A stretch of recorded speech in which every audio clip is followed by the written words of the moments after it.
ఈ వీడియోలో మనం మీనరాశి వారికి ఆగస్టు నెల మాస ఫలితాలు తెలుసుకునే ప్రయత్నం చేద్దాం. మరి మీనరాశి వారికి ప్రస్తుతం రాశి యందే సంచరిస్తున్నటువంటి శని భగవానుడు పైపెచ్చు వక్ర గమనం పొందడం జరిగింది. దీనివల్ల ఏమైందంటే వీళ్ళ మీద మరింత పని ఒత్తిడి పెరగడం జరుగుతూ ఉంటుంది. మీరు ఎంత పని చేసినా ఇంకా ఆ పని మిగిలే ఉండడం జరుగుతూ ఉంటుంది. ఈ కారణం వల్ల ఏంటంటే మీరు పై అధికారుల్ని సంతృప్తి పరచలేకపోతూ ఉంటారు.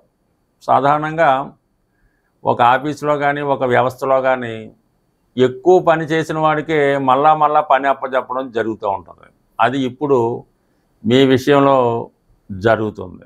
దానికి తగినటువంటి ఓర్పు సహనం అన్నది ఈ సమయంలో లేకపోవడం వల్ల చాలా వరకు ఇబ్బంది పడుతూ ఉంటారు, కష్టపడుతూ ఉంటారు. దానికి అదనంగా ఇంచుమించుగా ఈ నెలంతా కూడా కుజుడు సప్తమ స్థానంలోకి రావడం జరిగింది. ఈ కుజ శనుల సమసప్తక స్థితి జాతకుడికి సహ ఉద్యోగుల వలన ఇబ్బందులు రావడం జరుగుతూ ఉంటుంది. అలాగే యాజమాన్యంతో ఇబ్బందులు రావడం జరుగుతూ ఉంటుంది. అలాగే వైవాహిక జీవితంలో భార్యాభర్తలు ఒకరికొకరు సాటిస్ఫై చేసుకోలేకపోతూ ఉంటారు. అది పని ఒత్తిడి అవ్వచ్చు, వేరే కారణాల వల్ల అవ్వచ్చు. చాలా వరకు భార్యాభర్తల మధ్య అనురాగం తగ్గుతూ ఉంటుంది. ఒకరిని చూస్తే ఒకరికి ఇబ్బందో ఇసుకో కలుగుతూ ఉంటుంది అన్నమాట. ఈ విధమైనటువంటి స్థితి ఈ కుజ శనుల వల్ల రావడం జరుగుతూ ఉంది. దాంతో రాహు కూడా మీకు వ్యయ స్థానంలో ఉండడం వల్ల కొన్ని కొత్త ఆలోచనలు, ప్రతిదీ కూడా అనుకున్నవి అనుకున్న టైంలో జరగవు. ఈవెన్ భోజనం కూడా అనుకున్న టైంలో జరగదు. ఈ వృత్తి కూడా అప్ అండ్ డౌన్స్గా ఉంటుంది. ఎవరో ఒక చుట్టాలో బంధువులో మీ గృహాన్ని విజిట్ చేయడం వల్ల వారికి సరైనటువంటి సౌకర్యాలు కల్పించలేక ఇబ్బంది పడుతూ ఉంటారు. దానివల్ల ఏంటంటే ఎక్కువగా ఈ బయట నుంచే ఈ భోజనాలు తెప్పించడం, అలాగే ఎక్కడన్నా ఇతరుల యొక్క ఆతిథ్యం స్వీకరించడం కూడా కొన్ని సందర్భాల్లో జరుగుతూ ఉంటాయి. మొత్తం మీద ఏంటంటే ఏదైనా ఒక శుభగ్రహం మన రాశిలో లగ్నంలో ఉన్నప్పుడు జాతకుడికి అన్ని సౌకర్యాలు లభిస్తూ ఉంటాయి. ఎక్కడికి వెళ్ళినా కూడా అన్ని సౌకర్యాలు హ్యాపీగా నడుస్తూ ఉంటుంది. ఇప్పుడు ఈ పాపగ్రహ ప్రభావం వల్ల జాతకుడికి తను ఉన్నది కూడా తాను అనుభవించలేకపోతూ ఉంటాడు. ఏదో చక్కగా విశ్రాంతి తీసుకుందన్న టైంలో ఎవరో ఒకరు బంధువు రావడం వల్ల వాళ్ళతో బయటికి వెళ్ళవలసి రావడం, లేదంటే వీళ్ళు ఉన్నటువంటి రూమ్ వాళ్ళకి ఇవ్వడం, ఈ విధంగా చాలా వరకు సరైనటువంటి నిద్రకి, సరైనటువంటి ఆహారానికి కూడా నోచుకోలేకపోతూ ఉంటారు. అంటే అన్నీ ఉంటాయి కానీ ఏది అనుభవించలేకపోతూ ఉంటాడు. ఇది విద్యార్థుల మీద ఎక్కువ ప్రభావం చూపే అవకాశం ఉంది. సాధ్యమైనంత వరకు మీకు మీ కుటుంబంలో ఈ మీనరాశికి సంబంధించిన పిల్లలు కానీ ఉంటే వాళ్ళని ఏదైనా మంచి హాస్టల్లోనో ఒక గురువు దగ్గర పెట్టి చదివించుకోవాలి తప్ప ఈ గృహంలో ఉండి చదువుకోవడం వల్ల చాలా వరకు వాళ్ళకి చదివింది బుర్రకెక్కదు. ఎంత కష్టపడ్డా మార్కులు సరిగ్గా రాకపోవడం, పైపించు ప్రతిదానికి కూడా చికాకుగా ఉండడం జరుగుతుంటుంది. ఈ ఇంట్లో ఉన్నటువంటి సమస్యలు వారి మీద పడడం వల్ల వారు కూడా కొద్దిగా మానసిక అశాంతికి గురయ్యే అవకాశం ఉంది. సో ఏదైనా ఈ రాశివారు ప్రతిదీ కూడా ఒక ప్రయత్నం 1-2 సార్లు చేయవలసి ఉంటుంది. అయితే చతుర్థ స్థానంలో గురుగ్రహ సంచారం ఇది చాలా వరకు మీకు చివరి నిమిషంలో అయినా సరే ఏదో విధంగా మిమ్మల్ని ఆ ఆపద నుంచి, సమస్య నుంచి బయటపడవేయడం జరుగుతూ ఉంటుంది. అలాగే మరి శుక్రగ్రహం కూడా ఇంచుమించుగా మీకు ఆగస్టు 20వ తారీఖు వరకు చతుర్థ స్థానంలో ఉండడం వల్ల ఏదైనా గృహంలో కొన్ని కొత్త వస్తువులు సేకరించడం, అలాగే కొంతమందికి కొత్త వాహనం కానీ కొత్త గృహం కానీ రావడం జరుగుతూ ఉంటుంది. కనీసం మీరు ఏదైనా ఒక శుభకార్యంలోనో ఒక ఫంక్షన్లోనో పాల్గొనడం, ఏదైనా కొద్ది రోజుల పాటు ఏదైనా ఒక పుణ్యక్షేత్రమో విహార కేంద్రమో దర్శించడం, మంచి రెస్టారెంట్లో భోజనం చేయడం, ఇవి టెంపరీగా మీకు కొంత రిలీఫ్ ఇవ్వడం కూడా జరుగుతూ ఉంటుంది. చాలా కాలంగా దూరంగా ఉన్నటువంటి మీ కుటుంబ సభ్యులు కానీ మీ స్నేహితులు కానీ ఒకసారి మీ దగ్గరికి, మీ ఊరికి రావడం వల్ల, మీ గృహానికి రావడం వల్ల వారితో కలిసి మీరు ఏదైనా ఒక హోటల్కో రెస్టారెంట్కో వెళ్ళడం, అక్కడ కొద్దిగా హ్యాపీగా గడపడం, ఏదైనా పార్కు అలాంటి కొత్త ప్రదేశాలు చూడడం, కొద్ది విహార వినోదయాత్ర లాంటివి ఎంత ఇబ్బందులున్నా బయటికి వెళ్ళినప్పుడు చాలా వరకు అనుకూలంగా ఉంటుంది. కాబట్టి ఇదంతా మిక్స్డ్గా కనబడుతూ ఉంటుంది.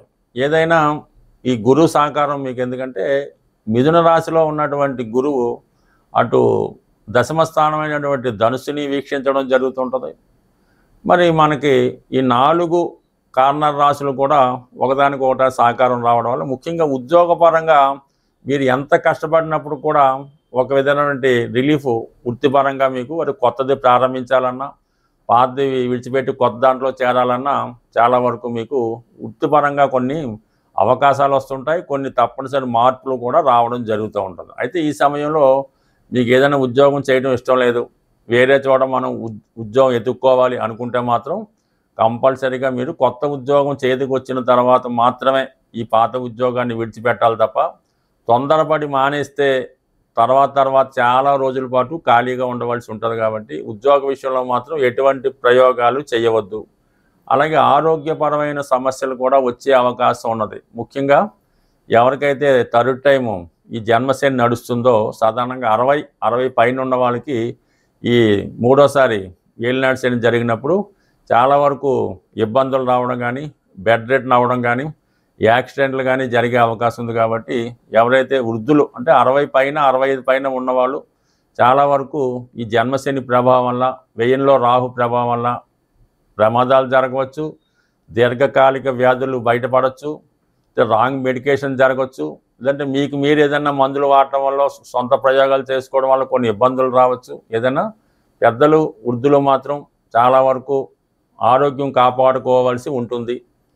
అలాగే దైవభక్తి విషయంలో మాత్రం కంపల్సరీగా ఈ రాశివారు మరి శని భగవాను యొక్క అనుగ్రహం కోసం దక్షిణామూర్తి ఆరాధన, శివుణ్ణి ఎక్కువగా పూజించుకోవడం, వీలైతే ప్రతి శనివారం కూడా హనుమాన్ కానీ శివాలయం కానీ దర్శించడం, అలాగే సాధ్యమైనంత వరకు పెద్దవారికి వారికి అవసరమైనటువంటి మందులు కానీ ఫ్రూట్స్ కానీ ఏదో ఒక సౌకర్యం మీ కుటుంబంలో పెద్దవారు ఉంటే వాళ్ళకి, లేని పక్షంలో బయట ఎవరైనా కొద్ది పెద్దవాళ్ళు లాంటి వాళ్ళు ఉంటే వాళ్ళకైనా మందులు అవసరం ఉన్నాయా కొనిపెట్టండి. లేదంటే వాళ్ళకైనా చెప్పులు లేదంటే గొడుగో వాళ్ళు వాడుకునే వస్తువులు బట్టలు కొనిపెట్టడం వల్ల మీకు శని భగవాను యొక్క అనుగ్రహం తప్పక లభిస్తుంది. స్వస్తి. సాధారణంగా మన జన్మజాతకం బాగుంది, గోచారంలో కూడా గ్రహాలు అనుకూలంగా ఉన్నాయి, అయినా కూడా సరైన ఫలితం రావటం లేదు అంటే మాత్రం మన గృహంలో వాస్తులో కంపల్సరీగా ఏదో ఒక తేడా కానీ ఇబ్బంది కానీ ఉండే అవకాశం ఉంటుంది.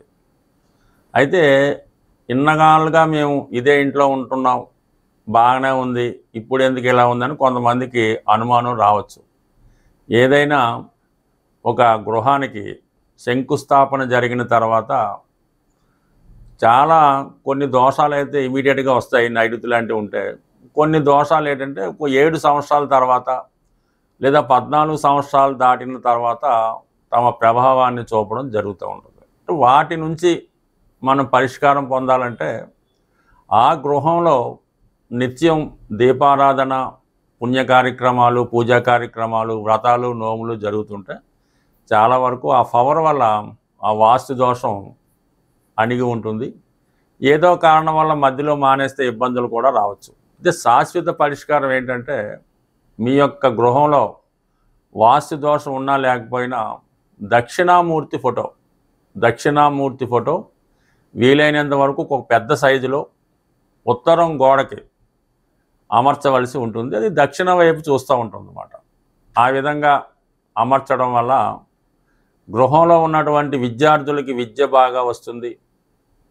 ఎవరైతే మీ యొక్క సంతానం సుమారు 20-25 సంవత్సరాలు వచ్చినా కూడా మీ మాట వినకుండా ఇబ్బంది పెడుతూ సరైనటువంటి క్రమశిక్షణ లేకుండా సొంత ఇంట్లోనే డబ్బులు తీసుకెళ్ళిపోవడం, ఇవ్వనప్పుడు తల్లిదండ్రులను దండించడం, ఇటువంటి సంతానం ఉన్నవారు కూడా ఈ దక్షిణామూర్తి ఫోటో పెట్టడం వల్ల ఒకే రోజులో అయితే మార్పు రాదు, కానీ నెమ్మదిగా ఇటువంటి స్వభావం ఉన్న పిల్లలు మారడం, ఆ గృహం వాస్తుపరంగా అనుకూలంగా ఉంటుంది. దాంతోపాటు ఇంకొక చిన్న రెమెడీ ఏంటంటే మనకి తెల్ల జిల్లేడుతో చేసినటువంటి శ్వేతార్క గణపతి, ఎక్కువగా కాణిపాకం వెళ్ళినప్పుడు అక్కడ అమ్ముతూ ఉంటారు. అది ఒకటి తెచ్చుకొని గృహంలో ఎక్కడ పెట్టినా పర్లేదు. అది ఒక సంవత్సరం పాటు ఆ గృహంలో ఉన్నటువంటి వాస్తు దోషాలని కాపాడుతూ ఉంటుంది. ఓ సంవత్సరం అయిన తర్వాత మళ్ళీ దాన్ని నిమజ్జనం చేసి కొత్త దాన్ని పెట్టుకోవడం వల్ల కంపల్సరిగా చిన్న చిన్న వాస్తు దోషాలు సాల్వ్ అవుతాయి. అలాగే తరచూ ఈ మోటార్ సైకిల్ కానీ కార్లు కానీ యాక్సిడెంట్లు అవుతున్నాయి అనుకున్నప్పుడు కూడా వాళ్ళు ఆ కారులో ఈ తెల్ల జిల్లేడుతో చేసినటువంటి విఘ్నేశ్వరుడు యొక్క ప్రతిమని పెట్టుకోవడం వల్ల ఆ సమస్యల నుంచి బయటపడడం జరుగుతూ ఉంటుంది. సహజంగా ఈ తెల్ల జిల్లేడు చెట్టు ఒక 100 సంవత్సరాలు ఆ పైన ఉన్నప్పుడు సహజంగానే వాటి వేర్లు వినాయకుడి రూపంలో ఏర్పడడం జరుగుతుంది. అదృష్టవశాత్తు అది ఎవరికన్నా లభిస్తే అలా మొత్తం ఏ విధంగా కటింగ్ చేయకుండా ఆ రూపాన్ని అలాగే తీసుకొచ్చి మన గృహంలో కానీ లేదంటే దానికి ఒక దేవాలయం కట్టి పూజించుకోవడం వల్ల ఎన్ని తరాల నుంచి వచ్చినటువంటి ఇబ్బందులన్నా తొలుగుతాయి. ఎంత గొప్ప రోగమైన నుంచైనా బయటపడడం జరుగుతూ ఉంటుంది. ఇది సాధారణంగా వాస్తుపరమైన సమస్యలు ఉన్న వాళ్ళకి. ఇంకా జనరల్ ప్రాస్పరిటీ నిమిత్తం ఒక చిన్న పరిహారం ఎక్కువగా ఇది ఉత్తరాదిలో ఈ ఒరిస్సా ప్రాంతంలో కానీ బీహారు లేదంటే యూపీ ప్రాంతాల్లో ఎక్కువగా వాడుతూ ఉంటారు.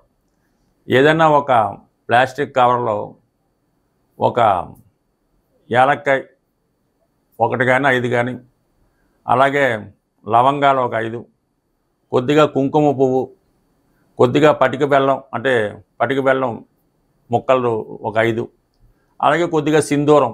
ఈ 5 వస్తువులు కూడా 5 సంఖ్య వచ్చేలాగంటే వచ్చే 5 సంఖ్యలో కొన్ని వేసుకొని ఒక కవర్లో పెట్టుకొని అది ఏదైనా ఇష్టదైవం పాదాల వద్ద ఉంచి మీ మనసులో కోరిక చెప్పుకొని మీరు దాన్ని పాకెట్లో పెట్టుకోవడం. అంటే ఎప్పుడూ కాదు, ఎప్పుడన్నా కోర్టు సమస్య ఉంది, ఉద్యోగం ఇంటర్వ్యూ ఉంది, అప్పు కోసం వెళ్తున్నాం, ఇలాంటి సమయంలో ఇది తయారు చేసి మీరు జేబులో పెట్టుకొని ఆ పని మీద వెళ్ళండి. కంపల్సరీగా ఆ పని పూర్తవుతుంది. పూర్తయిన తర్వాత దాన్ని ఏదన్నా హోమంలో కానీ అగ్నిలో కానీ లేదంటే పారే నదిలో కానీ పారవేయడం వల్ల ఈ సక్సెస్ రావడం ఎక్కువగా జరుగుతూ ఉంటుంది. తరచూ సింధూరం బొట్టు పెట్టుకున్నా కూడా ఎటువంటి ఫలితం అన్నా రావడం జరుగుతూ ఉంటుంది. ఇలాగ అనేక పరమైనటువంటి సమస్యలకి చిన్న చిన్న తాంత్రిక పరిహారాలు కూడా ఉండడం జరుగుతూ ఉంటుంది. అలాగే మానసిక అశాంతితో మీ యొక్క పిల్లలు ఎవరైనా ఇబ్బంది పడుతుంటే, లవ్ ఫెయిల్యూర్స్ ఉన్నవాళ్ళు మానసిక అశాంతితో ఉంటే వాళ్ళు తలగడ కింద ఒక ఉల్లిపాయ అంటే వెల్లుల్లిపాయ పెట్టడం వల్ల వాళ్ళ తల కింద ఒక తెల్ల ఉల్లిపాయ అంటే మనకి వెల్లుల్లిపాయ పెట్టడం వల్ల ఇలాంటి మానసిక రోగులుగా ఉన్నవాళ్ళు నెమ్మదిగా దాని నుంచి బయటపడడం జరుగుతూ ఉంటుంది. సో ఏదైనా ఒక దీర్ఘకాలిక వ్యాధి అయినా ఏదైనా మామూలుగా వైద్యం చేసుకుంటూ కొన్ని చిన్న చిన్న రెమెడీస్ చేసుకోవడం వల్ల వాటి తగ్గుతాయి. ఎక్కువగా మీకు ధనం నిలవ ఉండాలి, ఐశ్వర్యవంతులు కావాలంటే ఒక అద్భుతమైన రెమెడీ ఏంటంటే శివాలయంలో మారేడు దళాలతో పూజ చేస్తూ ఉంటారు. అటువంటి మారేడు దళం ఒకటి తీసుకొని మీ పర్సులో పెట్టుకోండి. అది ఎంత ఐశ్వర్యాన్ని ఇస్తుందో మీరే ఆశ్చర్యపోతారు. స్వస్తి.